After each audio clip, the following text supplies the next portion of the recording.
यह कहानी है सूरजपुर गांव की। इस गांव में रामू नाम का एक लकड़हारा रहा करता था।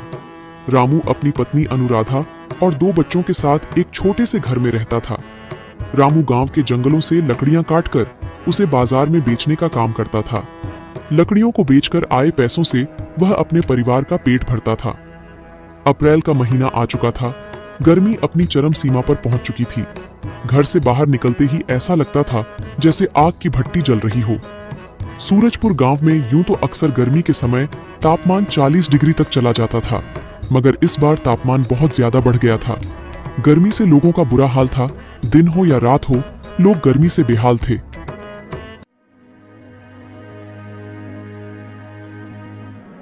इस साल तो गर्मी बहुत ज्यादा पड़ी है। इस गर्मी में तो काम करना बहुत कठिन हो गया है। इतनी कड़ी धूप में बाहर निकलो तो ऐसा लगता है जैसे यह शरीर किसी आग की भट्टी में तप रहा हो। हाँ जी, इस साल की गर्मी तो बहुत ज्यादा बढ़ गई है। हमसे अच्छे तो उन शहर वालों की किस्मत है जो गर्मी में भी दिन भर एसी में बैठे रहते हैं और ठंडी ठंडी हवा का मजा लेते हैं। और एक हम गरीब, सारी दुख परेशानी हम गरीबों के ही नसीब में आती है। न जाने पिछले जन्म में कौन सा बुरा कर्म किया था जो इस जन्म में भगवान ने हमें इतना गरीब बनाया है कि इतनी सड़ी गर्मी में हम एक कूलर तक नहीं खरीद सकते। जरा सुनिए, देखिए ना, अगर हो सके तो इस गर्मी में हमें कूलर दिला दीजिए। बहुत गर्मी लगती है। अगर कूलर की ठंडी ठंडी हवा चलेगी तो हमारा घर कितना ठंडा रहेगा। और आप भी इतनी कड़ी धूप में मेहनत करके घर आते हैं। जब ठंडी ठंडी हवा आपके शरीर पर पड़ेगी तो आपकी सारी थकान पल भर में दूर हो जाया करेगी। तभी भोला और चिंकी भी बोल पड़ते हैं। हाँ पापा, हमें कूलर दिला दो ना, हमें बहुत गर्मी लगती है। पापा, परसों जब हम जमींदार जी की दावत में गए थे तो उनके घर पर बड़े बड़े कूलर लगे थे। बहुत ही ठंडी हवा आ रही थी। पापा, हमें भी कूलर दिला दो ना। अनुराधा, तुम्हें तो पता है ना कि कूलर मैं नहीं ला सकता। कूलर बहुत महंगा आता होगा और हमारे गांव में तो कूलर केवल जमींदार जी के पास और गांव में रहने वाले कुछ अमीर लोगों के पास ही है। अगर कूलर इतना सस्ता होता तो गांव के हर घर में कूलर होता। हम गरीब लोग हैं, हम कूलर जैसे चीजों का इस्तेमाल नहीं कर सकते।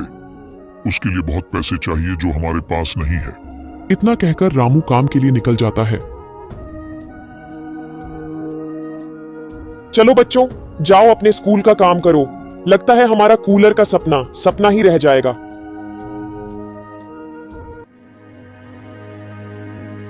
हे भगवान, क्या करूं? अनुराधा और बच्चे कूलर की मांग कर रहे हैं। मैं उनकी यह इच्छा पूरा करना चाहता हूं, मगर इतने पैसे नहीं है कि मैं उनके लिए कूलर खरीद सकूं।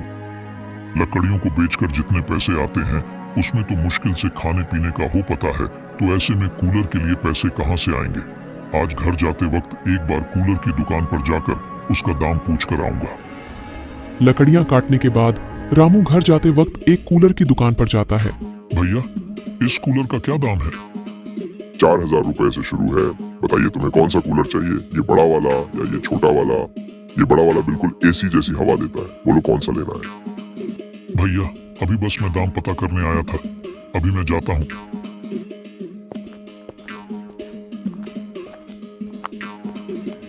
हे भगवान, 4000 रुपए, इतने पैसे तो नहीं है मेरे पास। रामू घर को निकल पड़ता है। तभी रास्ते में उसे एक भंगार की दुकान दिखती है जहां पर एक पुराना कूलर पड़ा था। रामू उस दुकान पर जाता है और दुकान के मालिक से पूछता है, भैया, ये कूलर चलता है क्या? हाँ भैया, बिल्कुल चलता है। एकदम चलता हुआ कूलर है। मात्र 1000 रुपए का। 1000 दो और कूलर ले जाओ। भैया, कुछ कम हो सकता है क्या? नहीं नहीं, 1000 में ही मिलेगा। इससे कम नहीं दे पाऊंगा। अगर लेना है तो पूरे 1000 देने होंगे। 1000 रुपए तो नहीं है मेरे पास, क्या करूं? कुछ देर सोचने के बाद रामू का ध्यान गांव के जमींदार पर जाता है जो गांव के जरूरतमंद लोगों को पैसे उधार देते था। एक काम करता हूँ, जमींदार जी से 1000 रुपए उधार ले लेता हूँ और इस बार ज्यादा लकड़ियां काटकर बाजार में बेचूंगा और जो पैसे मिलेंगे उनसे मैं जमींदार जी के पैसे वापस कर दूंगा। हाँ, यही सही रहेगा। मुझे जमींदार जी के पास जाना चाहिए। वह भले इंसान है, वह जरूर मेरी मदद करेंगे। रामू जमींदार के पास जाता है और उससे 1000 रुपए उधार मांगने की बात करता है। जमींदार उसको उधार देने के लिए राजी हो जाता है। ठीक है रामू, ये लो 1000 रुपए, पर जैसा तुमने कहा है कि तुम 1 महीने के बाद यह पैसे वापस कर दोगे, तो मुझे समय पर लौटा देना। मुझे और लोगों को भी पैसे उधार देने होते हैं। ठीक है जमींदार साहब जी, मैं आपको महीने की आखिरी तारीख को यह पैसे लौटा दूंगा। पर जमींदार जी, मुझे इसका कितना ब्याज देना होगा? रामू, तुम इतनी छोटी बात क्यों करते हो? तुमने तो बस 1000 रुपए ही लिए हैं ना। भला 1000 रुपए में मैं तुमसे क्या ब्याज मांगूंगा? तुम बस जितने लिए हैं उतने ही समय पर वापस कर देना। जमींदार साहब, आपका बहुत बहुत शुक्रिया। मैं आपके पैसे समय पर लौटा दूंगा। इतना कहकर रामू वापस भंगार की दुकान पर जाता है और दुकान के मालिक को 1000 रुपए देकर कूलर घर ले आता है। घर में कूलर को देखकर अनुराधा और बच्चे बहुत खुश होते हैं। ये कूलर कहाँ से लाए आप, और आपके पास इसे लेने के पैसे कहाँ से आए? बताइए ना, आपकी कोई लॉटरी लगी है क्या? हाँ बताता हूँ, थोड़ा सब्र रखो। ये कूलर मैंने भंगार की दुकान से खरीदा है और पैसे मैंने जमींदार साहब से उधार लिए थे। बस उसी से ये कूलर खरीद है। तुम्हें और बच्चों को कूलर चाहिए था ना, तो बस मैं ले आया कूलर। चलो इसको चालू करके देखते हैं, आखिर ये कैसी हवा देता है। जैसे ही रामू कूलर चलाता है, पूरे घर में कूलर में से की ठंडी ठंडी हवा बाहर आने लगती है। अनुराधा और बच्चे भी कूलर की ठंडी ठंडी हवा का मजा लेते हैं। पापा, ये कूलर तो बहुत ही ठंडी ठंडी हवा दे रहा है। देखिए, इस कूलर में से निकलने वाली हवा ने पूरे कमरे को कैसे इतना ठंडा कर दिया है। अब तो यह सड़ी गर्मी भी हंसते हंसते कट जाएगी। इस तरह खुशी खुशी कुछ दिन बीत जाते हैं। अब यह बात गांव में धीरे धीरे फैलने लगती है कि रामू के घर पर कूलर लगा है। गांव में बहुत कम ही लोगों के पास कूलर था, और जिसके पास भी था वह या तो जमींदार थे या गांव के कुछ रईस। गांव में रहने वाले आम लोगों के पास कूलर नहीं था।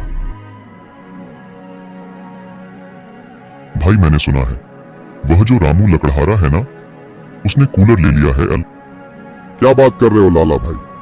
वह तो पूरे गांव में कहता फिरता है कि उसकी ज्यादा कमाई ही नहीं होती। वह तो इतना ही कमा पाता है कि वह अपने परिवार का गुजारा कर पाए, तो उसने कूलर कहां से ले लिया? अरे भाई, कल मैंने उसको जमींदार जी के घर जाते हुए देखा था। जरूर जमींदार जी से कर्ज लेकर लिया होगा। हाँ, यही हो सकता है। भला हम गरीब लोग कूलर कहां से खरीद सकते हैं? मेरी भी पत्नी कुछ दिन पहले जिद कर रही थी कि कूलर खरीद लो, बहुत गर्मी लगती है। पर अब तुम बताओ, हम गरीब लोग कूलर कहां से खरीदें?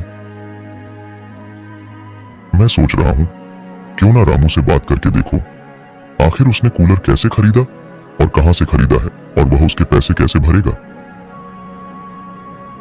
हरिया अगले दिन जब काम पर जाता है तो लाला उसे रोकते हुए कहता है, अरे रामू भाई, मैंने सुना है तुमने एक नया कूलर खरीदा है।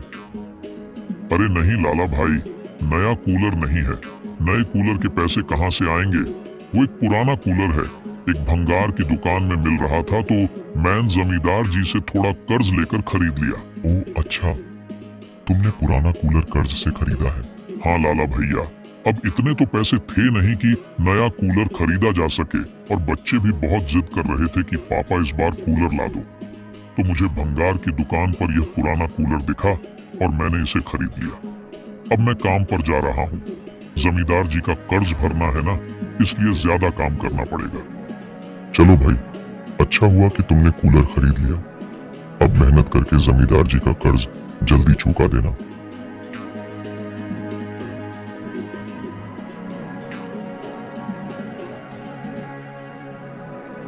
हाँ भाइयों, मैंने रामू से बात किया था। वह एक पुराना कूलर है जो उसने कर्ज पर लिया है, जिसके लिए अब रामू को ज्यादा मेहनत से काम करना पड़ता है ताकि वह जल्द से जल्द जमींदार का कर्ज चुका सके। चलो अच्छा है, आखिर अपनी मेहनत से रामू ने कूलर खरीदी ही लिया। अब उसको और उसके परिवार को इस सड़ी गर्मी से कुछ राहत मिलेगी।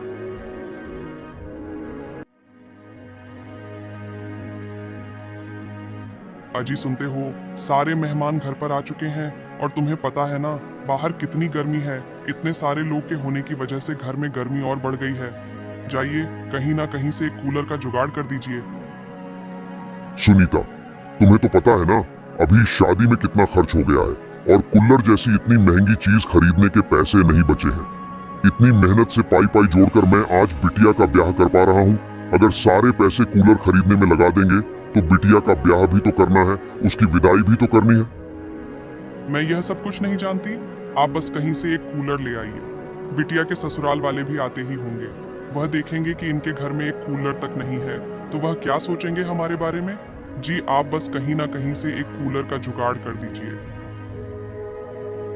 तभी दयानंद का ध्यान गांव वाले लोगों पर जाता है। भाई मैंने सुना है वह जो रामू लकड़हारा है ना, उसने कूलर ले लिया है। मैं रामू से बात करके देखता हूँ, क्या पता वो मुझे कुछ दिन के लिए कूलर किराए पर देने को राजी हो जाए।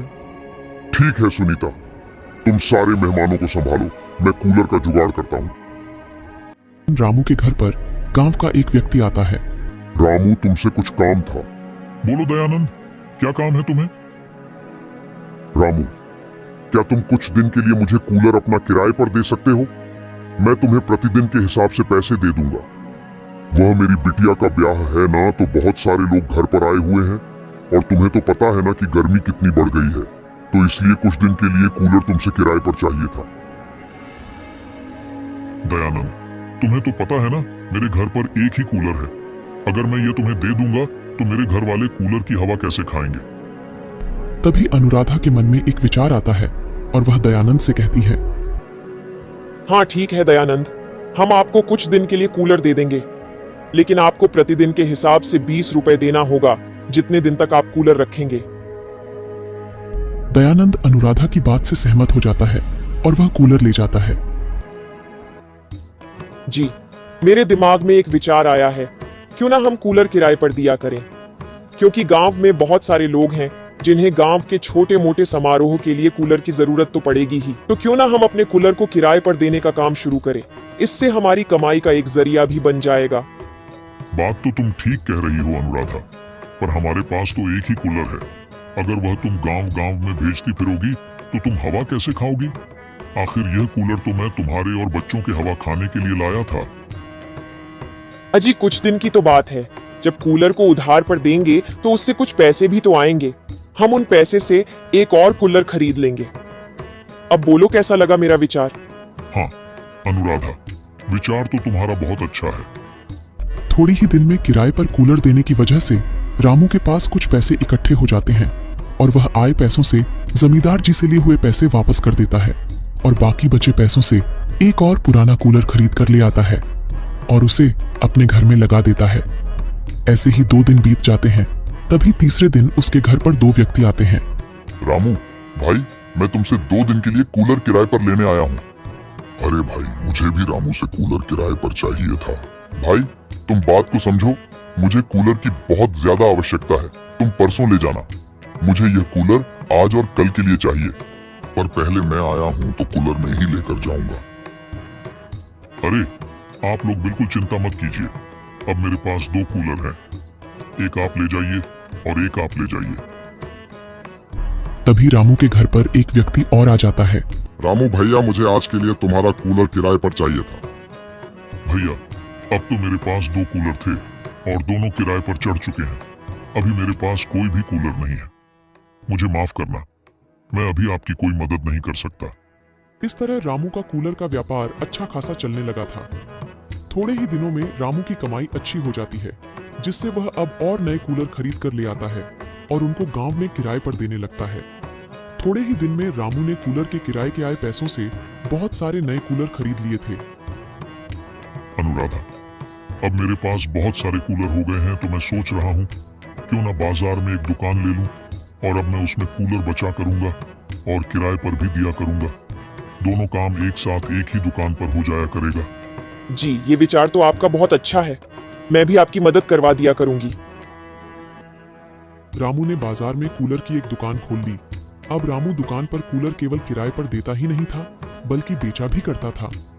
रामू ने अपने दुकान पर सस्ते से लेकर महंगे कीमत वाले हर प्रकार के कूलर रखे हुए थे और साथ ही साथ पुराने कूलर भी रखे थे। जिस व्यक्ति को पुराने की आवश्यकता होती थी, वह कम पैसे देकर पुराना कूलर ले जाता था। इस तरह रामू का कूलर का व्यापार चल पड़ा था। वह अब एक सफल व्यापारी बन गया था और उसकी आर्थिक स्थिति में काफी सुधार आया था। उसने अपनी छोटी सी झोपड़ी को बहुत जल्द ही एक सुंदर से घर में बदल दिया था और सारे मिलकर खुशी खुशी पूरी गर्मी कूलर की हवा में गुजारते हैं।